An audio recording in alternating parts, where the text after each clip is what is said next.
কৃষ্ণ যাদবায় নমঃ।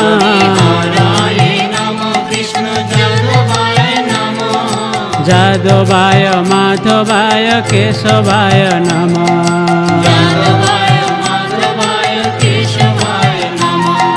গোপাল গোবিন্দ রাম শ্রী মধুসূদন। গোপাল গোবিন্দ রাম শ্রী মধুসূদন।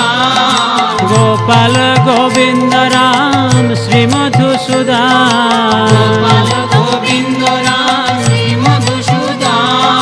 গিরিধারী গোপীনাথ মদন মহা।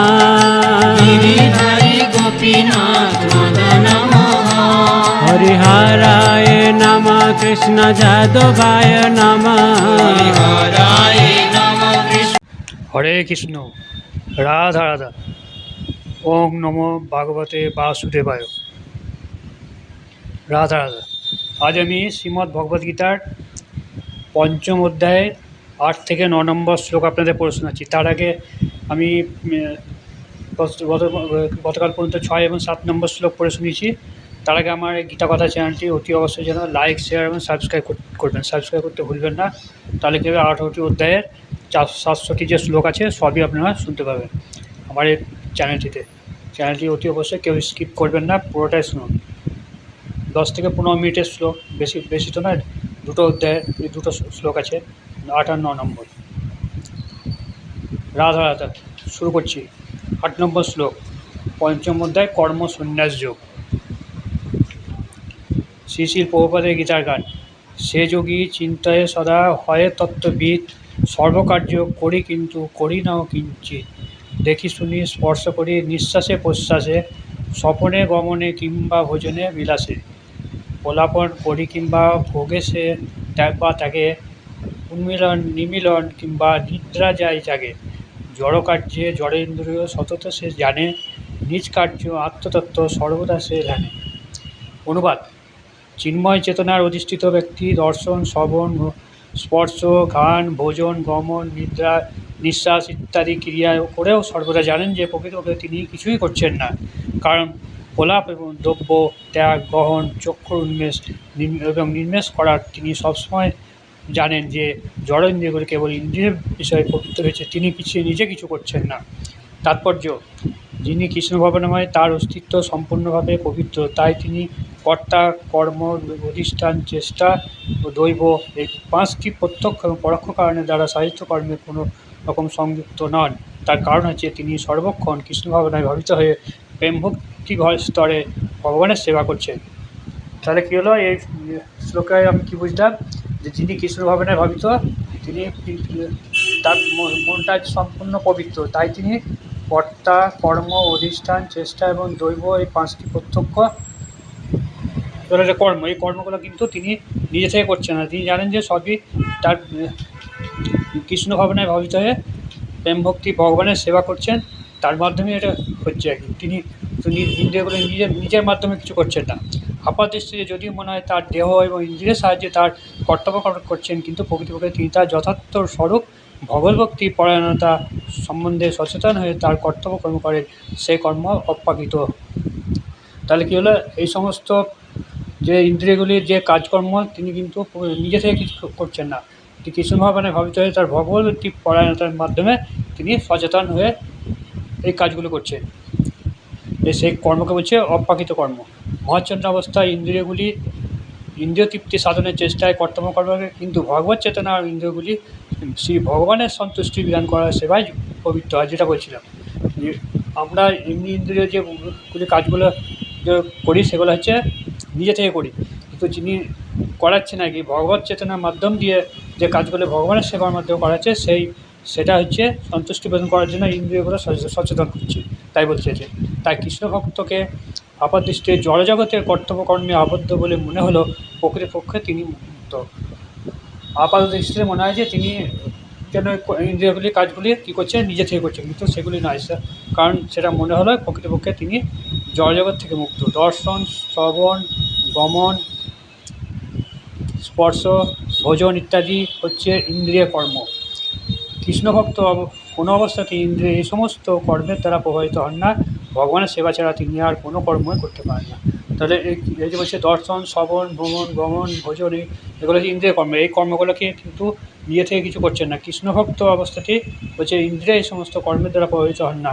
এই সমস্ত কর্মের ইন্দ্রিয়গুলো ঠিক নিজের দ্বারা মানে সমস্ত কৃষ্ণভক্ত কোনো অবস্থাতে এই ইন্দ্রিয়গুলো পরিচালনা করে না।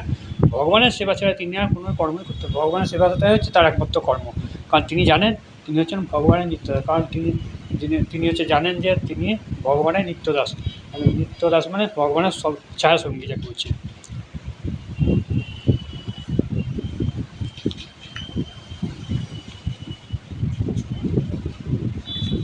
আচ্ছা, ওটা আমি ভুল বলেছিলাম, ওটা 8 এবং 9 নম্বর শ্লোকটা একসঙ্গে আছে। এবার 10 নম্বর শ্লোক, শ্রী শ্রী প্রভুপাদের গীতার গান। তার আগে বলুন রাধা রাধা। ব্রহ্মাণী নির্বিষ্ট কার্য নিঃসঙ্গ যে করে, বিষয় প্রভাবে সেই তাহাতে না ঘরে। অতএব পাপ পুণ্য নাহি তারে লেপে, সেই পদ্মপত্র জলে নাহি জানি বা সংক্ষেপে। অনুবাদ: যিনি অনাসক্ত হয়ে কর্ম করেন এবং কর্মের সমস্ত ফল পরমেশ্বর ভগবানকে অর্পণ করেন, কোনো পাপ কখনো তাকে স্পর্শ করে না, ঠিক যেমন জল পদ্মপাতাকে স্পর্শ করতে পারে না।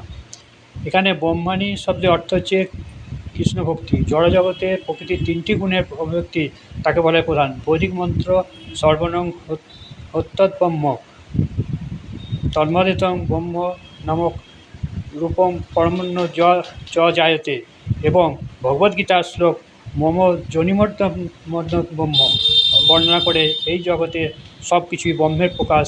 এই প্রকাশ যদি ভিন্ন ভিন্ন রূপ হয় কিন্তু তার মূল কারণ থেকে অভিন্ন।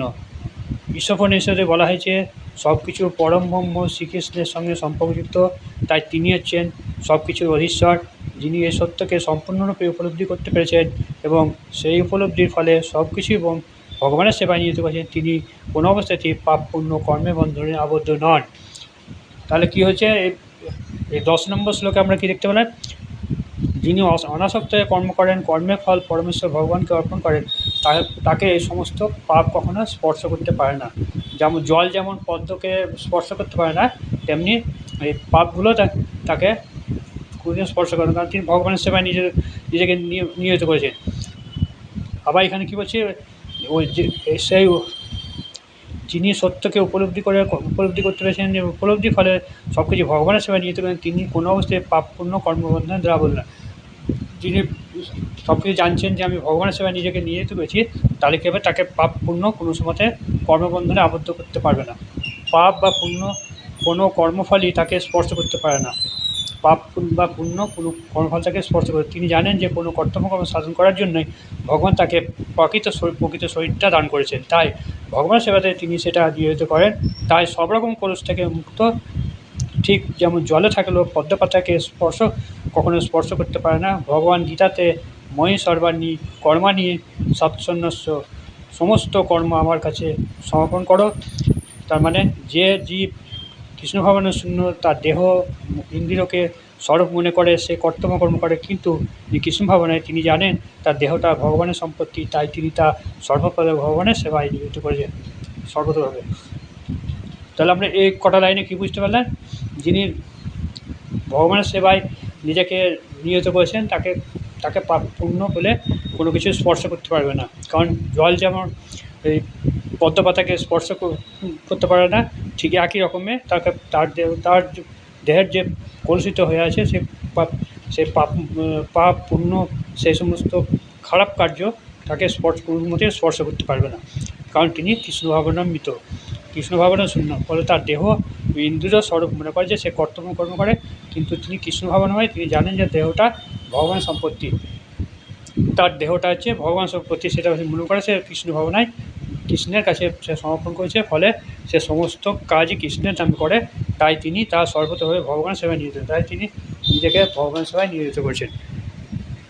আমি আপনার ঠিক বোঝাতে পারলাম কি? আমি এই শ্লোকগুলি আপনাদের কেমন লাগলো অতি অবশ্যই জানাবেন। আর সেই সঙ্গে দেখবেন জয় শ্রীকৃষ্ণ, রাধা রাধা। তার আগে আমার গীতা কথা চ্যানেলটি অতি অবশ্যই লাইক শেয়ার সাবস্ক্রাইব করবেন, পাশে বেল আইকনটি টিপবেন, তাহলে কী হবে পুরোটা শ্লোক আপনারা শুনতে পাবেন।